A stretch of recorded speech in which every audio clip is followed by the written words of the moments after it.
dosen. Oke, Bismillahirrahmanirrahim. Assalamualaikum warahmatullahi wabarakatuh. Selamat datang di mata kuliah Cross Cultural Understanding dengan saya Muflihun.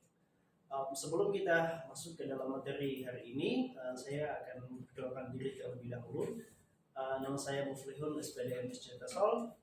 Saat ini saya selaku dosen di Universitas Muhammadiyah Kendari di Prodi Pendidikan Bahasa Inggris. Saya sudah mengajar bahasa Inggris di UMK sejak tahun 2019, setelah menyelesaikan studi.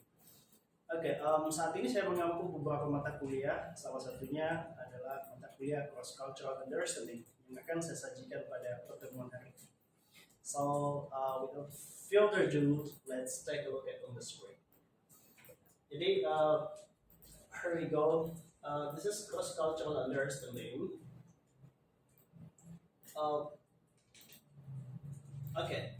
This is course outlines ya. Ini adalah course outlines yang akan kita pelajari di mata kuliah Cross Cultural Understanding. Ada beberapa topik yang akan menjadi bahan diskusi di mata kuliah ini ya.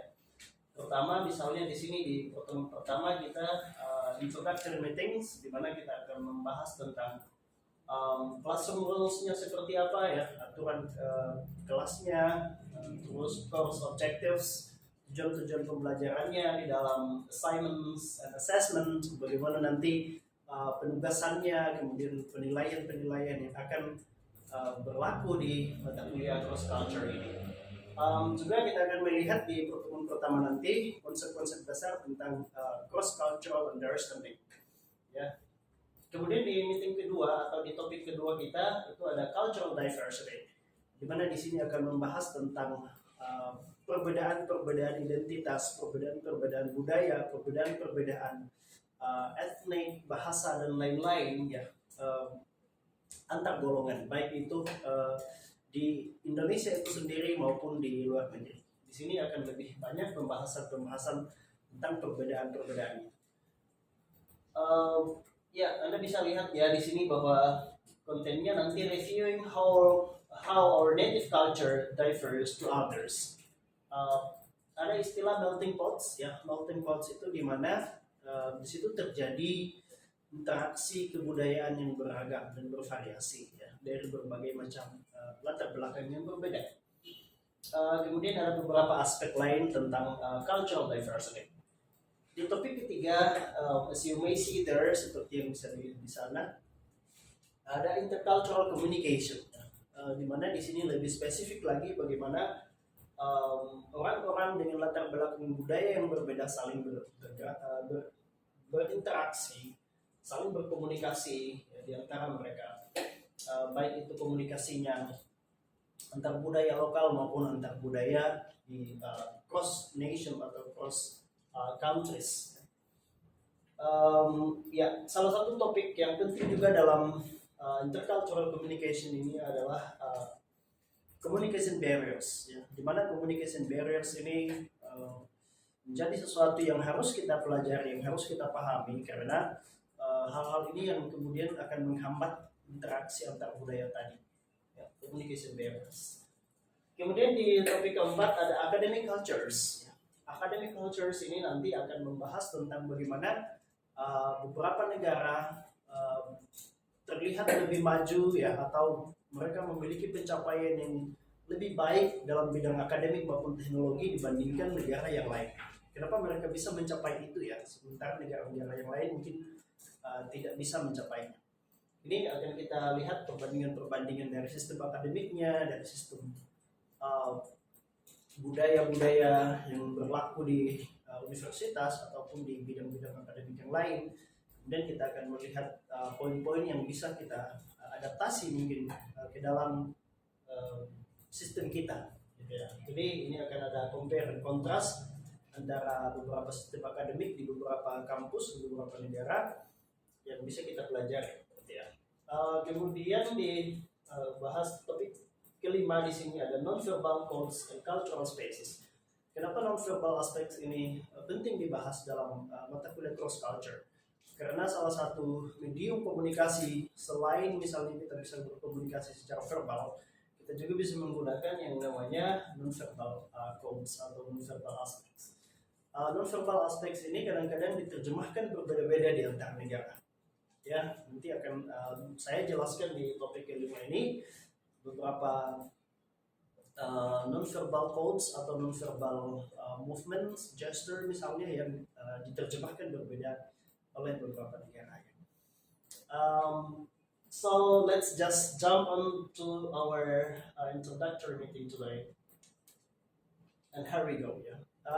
Saya jelaskan dulu tujuan atau objektif pembelajaran kita sesuai dengan NPS yang ada. Di mana di sini Anda bisa lihat ya CPMK-nya atau capaian mata kuliahnya. Di sini mahasiswa diharapkan mampu memahami konsep umum tentang kebudayaan, komunikasi, dan interaksi lintas budaya. Karena ini akan menjadi fondasi, menjadi dasar bagi mahasiswa-mahasiswa yang mempelajari cross-cultural understanding ini untuk beberapa meeting ke depan. Kemudian sub CPMK-nya di sini, mahasiswa mampu menunjukkan rasa ingin tahu, ya, antusias yang tinggi untuk mempelajari konsep-konsep kebudayaan dan komunikasi lintas budaya yang lainnya. Karena ini akan menjadi hal yang pokok sekali dalam mata kuliah cultural understanding. Indikatornya bagaimana? Ya, mahasiswa dapat menjelaskan ya, ruang lingkup dan konsep cross-cultural understanding. Media pembelajaran nanti kita akan mengakses lewat online maupun offline ya, atau daring dan luring. Di sini ada Alimak, salah satu platform pembelajaran yang digunakan di Universitas Umum Legendary. Kemudian ada reading handouts dan beberapa bahan pembelajaran yang lainnya. Penilaian nanti pada aspek kehadiran ya, di kehadiran harus di atas 80% agar bisa mendapat nilai yang baik. Kemudian ada kuis selama proses belajar mengajar. Saya akan memberi beberapa kuis yang nanti akan dijawab oleh mahasiswa. Penugasan terstruktur, baik itu penugasan untuk mid test maupun final ya. Tapi secara spesifik mid dan final itu akan berbentuk project ya. Kemudian bahan kajian kita untuk meeting pertama ini adalah Introduction to Cross-Cultural Understanding and Cultural Diversity. So here we go. Ya, ini adalah definisi dari cross-cultural understanding ya. Apa itu cross-cultural understanding? Seperti yang bisa dilihat di sini, jadi cross-cultural understanding is the basic ability of people to recognize, interpret, and correctly react to people, incidences, or situations that are open to misunderstanding due to cultural differences. Jadi cultural understanding ini adalah kemampuan seseorang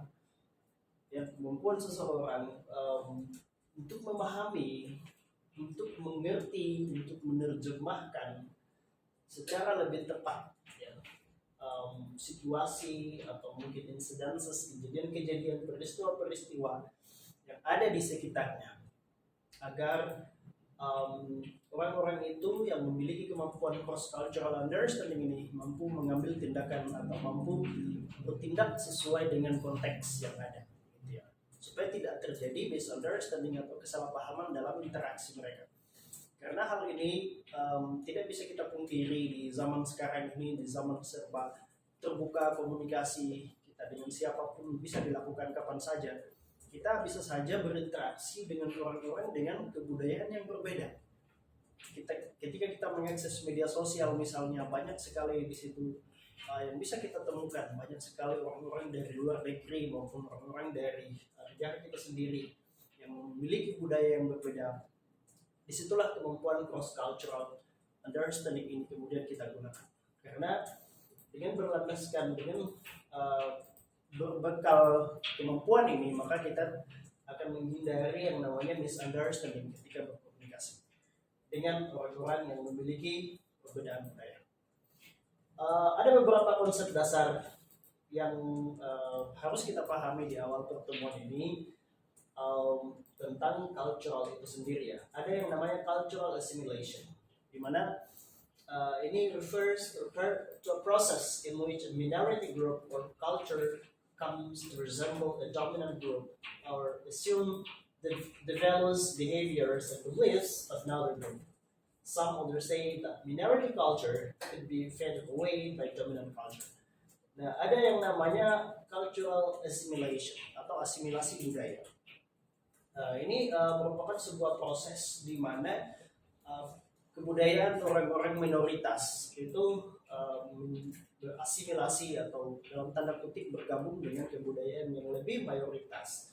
Dan di sini ada yang mengatakan bahwa kebudayaan yang minoriti tadi akan mengalami proses peleburan dengan kebudayaan yang majority, yang bisa jadi budaya yang minoritas tadi akan hilang dalam tanda kutip ya. Jadi akan berbau, kemudian nilai-nilainya ataupun pemahaman-pemahaman yang berlaku di masyarakat minoritas itu kemudian akan berubah. Jadi orang kadang-kadang mengkontraskan cultural assimilation dengan acculturation. Memang pada prosesnya kurang lebih sama ya, terjadi interaksi antara budaya minoritas dan minoritas. Tapi untuk acculturation itu sendiri, minority identity tadi tidak memiliki tidak mengalami penurunan nilai-nilai atau mungkin yang seperti dikatakan tadi ya di assimilation tadi bahwa minority group itu atau minority culture itu mereka faded away. Kemudian ada cultural shock ya atau yang biasa kita pahami sebagai hasil dari konsekuensi ketika kita atau sebagai konsekuensi ketika kita merasa asing, merasa aneh terhadap kebudayaan orang lain. Ya, bayangkan bahwa ketika Anda berada di luar negeri, tiba-tiba kemudian Anda melihat orang-orang berinteraksi dengan cara yang berbeda, dengan cara yang mungkin aneh ya, yang Anda rasakan, yang Anda dapatkan di situ. Ketika Anda berada di kebudayaan baru, maka Anda akan mengalami yang namanya culture shock atau merasa asing terhadap kebudayaan di sekitar Anda. Kemudian yang lain tadi ya, acculturation tadi sudah saya sempat singgung bersama dengan assimilation. Anda bisa lihat terakhir di sini ada topik ethnocentrism. Jadi ethnocentrism itu adalah pemahaman atau keyakinan pada centrality of our own culture gitu ya. Jadi kayak kita menganggap bahwa budaya kita itu memiliki nilai yang lebih tinggi, memiliki nilai yang lebih penting dibandingkan kebudayaan orang lain. Ethnocentrism ini pada dasarnya dimiliki oleh setiap orang karena mereka menganggap nilai-nilai yang mereka dapat itu berbeda dari kebudayaan orang lain dan mereka menganggapnya itu lebih baik. Jadi kadang-kadang di sini kita membandingkan kebudayaan kita yang berbeda dengan kebudayaan orang lain. Itu ethnocentrism. Muncul juga bahwa di sini akan ada ego-ego yang muncul bahwa kita memiliki nilai yang lebih baik, kita memiliki kebudayaan yang lebih baik dibandingkan orang lain. Itu adalah ethnocentrism. Oke, untuk pertemuan kita hari ini, jadi ini dulu beberapa topik penting dalam kajian cross cultural understanding, and some of the topics will be explained in the next meeting, in the next videos. So I think that's all for me. Thank you very much. Assalamualaikum warahmatullahi wabarakatuh.